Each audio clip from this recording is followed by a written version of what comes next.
What's happening, sports fans? We're joined now by another top recruit, Maddy Worley. She just recently committed to run track at Point Loma Nazarene. She is going to tell us why, and tell us a little bit about track. She's going to hang out with us for the next couple of minutes for our top recruit segment. Thank you very much. Congratulations.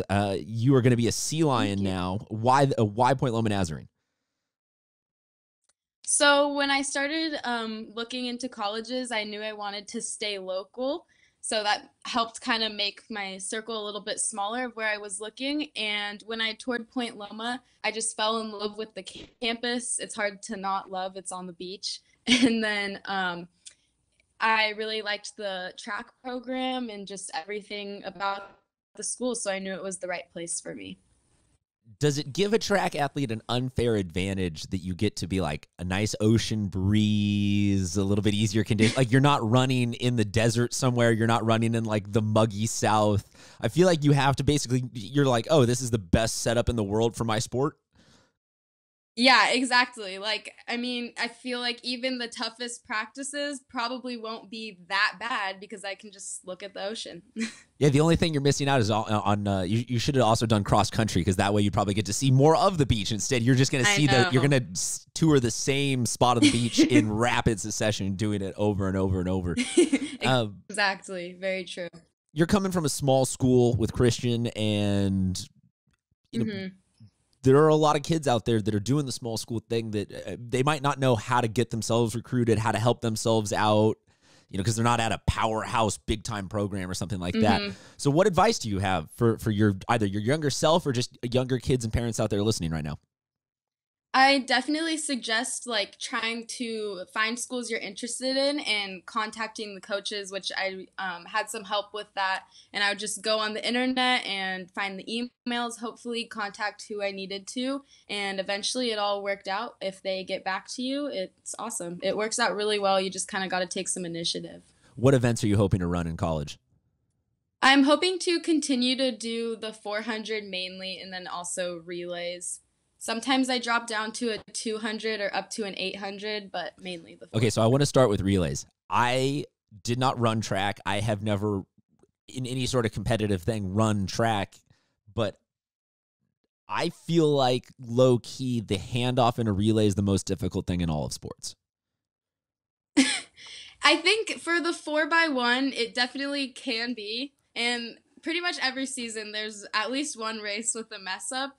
But once you make the connection with like the other relay leg that you're receiving or going into, it normally ends up working pretty seamlessly. It's kind of crazy by the end. So what's the learning curve though? Because it's so many I've watched it happen a bunch of times during practices where there's just the exact step and cadence and everything is worked out. Is this something that, it takes you all season to get? It takes just an off season? Like, for the uninitiated to track, just kind of what's the learning curve?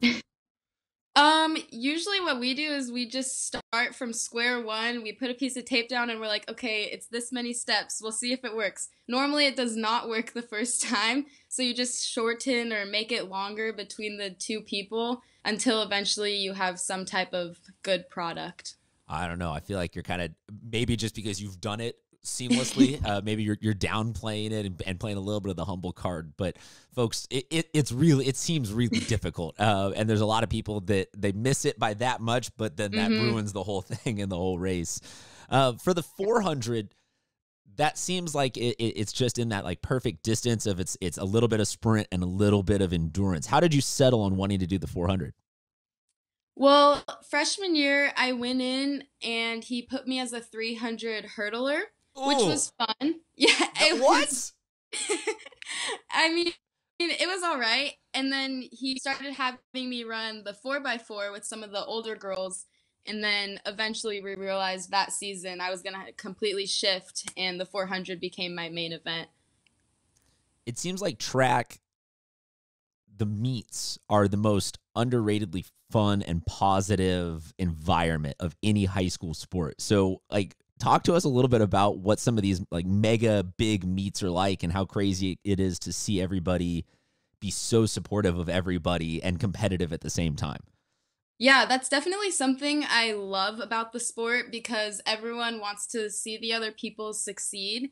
and just cheer each other on. And it's super fun going to the big invites where there's like 30 to, I don't know, 100 schools there or more, and everyone's just putting their best foot forward. It allows you to have some really good competition, and normally you'll see someone that you haven't seen before that'll really push you. And I love the big invite meets like that.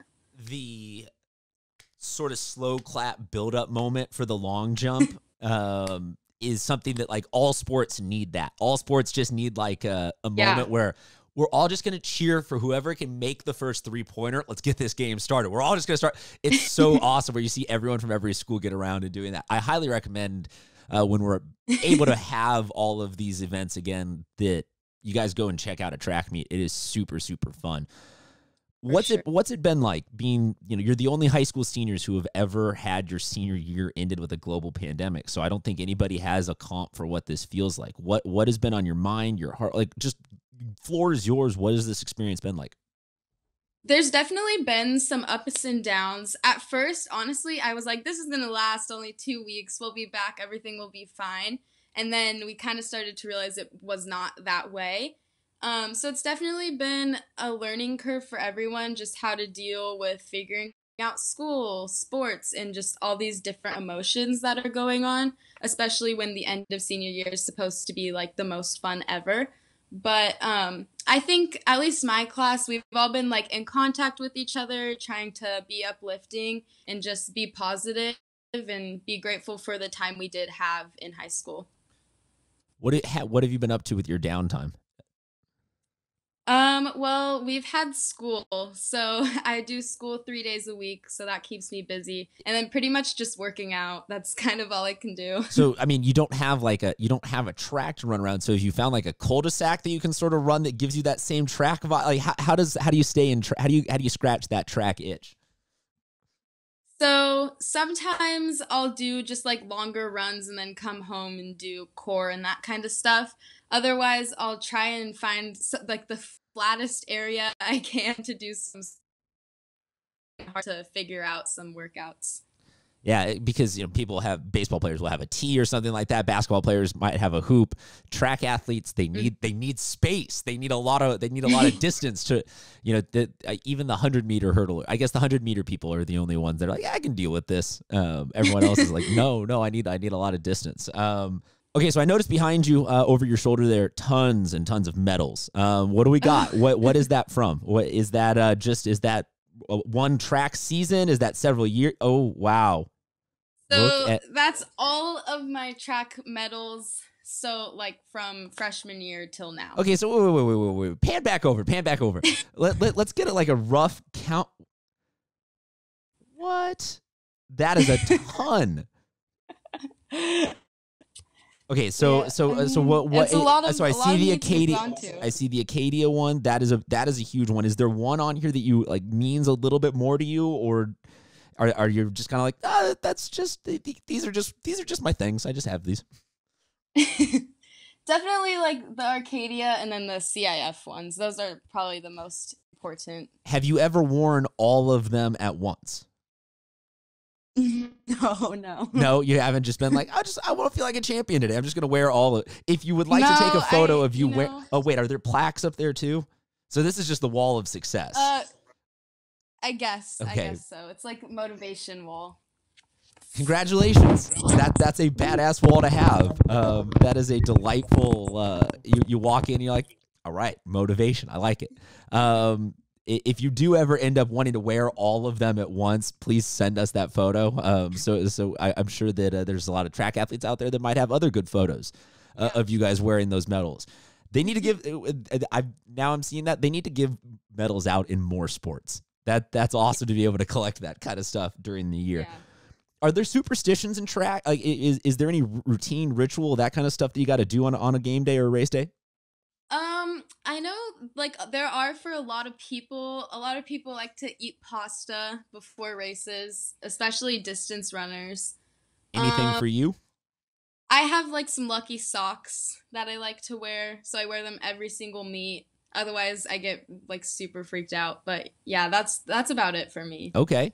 Now, going into the start for a 400, Are you real like pumped, amped, like let's go, adrenaline rushing? Are you trying to be real zen and quiet? Like walk us through what it's like in those like 60 seconds to 10 seconds up until a race. Yeah, so sometimes it depends on the meet and like the whole vibe, but I generally like to be more like zen, peaceful, just taking some deep breaths, trying to visualize the race beforehand. Because then all of a sudden your body goes into full work, like nonstop. Yeah. Every part of it is working at max for all, and in one full lap, which is insane. I have a lot of respect for that. Thank you so much for being on with us. This is really this is awesome to have you staying local. Are you gonna be able to commute? Is that seems like kind of a long drive for you to have to drive all the way out to Point Loma? It's I know people go way far away, but are you gonna be living there? Do you know what you're gonna major in? I'm gonna be living there, majoring in business, and then I'll probably come home and visit on the weekends. Oh yeah, like that's what I was saying. It's a long drive back home. Yeah, all the way out to regular parts of San Diego. Okay, so majoring in business, running track, staying local. Congratulations! It seems like even with this global pandemic, that you've found a way to see some silver linings and things and be moving forward in life, folks. This is just another one of the top recruits here in San Diego that. They're going to be representing us really, really well at the next level. And you can actually go see her run because she'll be right here. She'll be changing from an American-themed red, white, and blue to green and gold. Have you gotten any Point Loma Nazarene gear yet? I have a few sweatshirts, but that's about it. Okay, so the process has at least begun, though. Yes, because I know that even with this being a recent commitment for you, I didn't know if maybe there was already something ready and waiting or if you hadn't even received the first gear yet. But all right, so she's already got the gear. She's headed there next year. Folks, thank you so much for being on with us. We'll talk to you guys soon.